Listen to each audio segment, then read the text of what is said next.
Total eclipse of the harvest moon, presented by Science at NASA. In the days before light bulbs, farmers relied on moonlight to help them harvest their crops. Many crops ripen all at once in late summer and early autumn, so farmers found themselves extremely busy at this time of year. They had to work after sundown. Moonlight became an essential part of farming, and thus the harvest moon was born. According to folklore, the harvest moon is the full moon that falls closest to the autumnal equinox, the hectic beginning of northern autumn.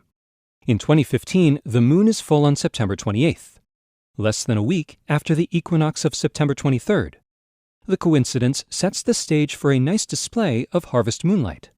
But wait, this year's harvest moon is not like the others. It's going to be eclipsed. On the night of September 27th and into the early hours of September 28th, the full moon will glide through the shadow of Earth, turning the harvest moon a golden red color akin to autumn leaves. The action begins at 9:07 p.m. Eastern Time on the evening of September 27th, when the edge of the moon first enters the amber core of Earth's shadow. For the next 3 hours and 18 minutes, Earth's shadow will move across the lunar disk. Totality begins at 10:11 p.m. Eastern Time. That's when the moon is completely enveloped by the shadow of our planet. Totality lasts for an hour and 12 minutes, so there is plenty of time to soak up the suddenly red moonlight. The reason the moon turns red may be found on the surface of the moon itself. Using your imagination, fly to the moon and stand inside a dusty lunar crater. Look up. Overhead hangs Earth, night side facing you, completely hiding the sun behind it. The eclipse is underway. You might suppose that the Earth overhead would be completely dark. After all, you're looking at the night side of our planet.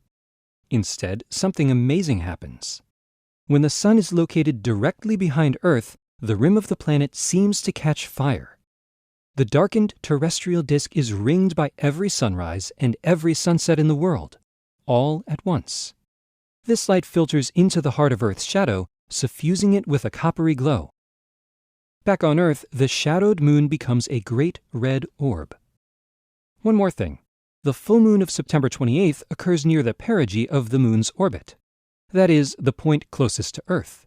This makes the harvest moon a supermoon. The super harvest moon eclipse will be visible from the Americas, Europe, and Africa. It brings an end to a remarkable series of 4 consecutive total lunar eclipses visible from North America, a so-called tetrad. Perhaps the heavens have saved the best for last. If you live in the eclipse zone, mark your calendar for September 27th to 28th and enjoy the show. For more beautiful sights in the night sky, stay tuned to science.nasa.gov.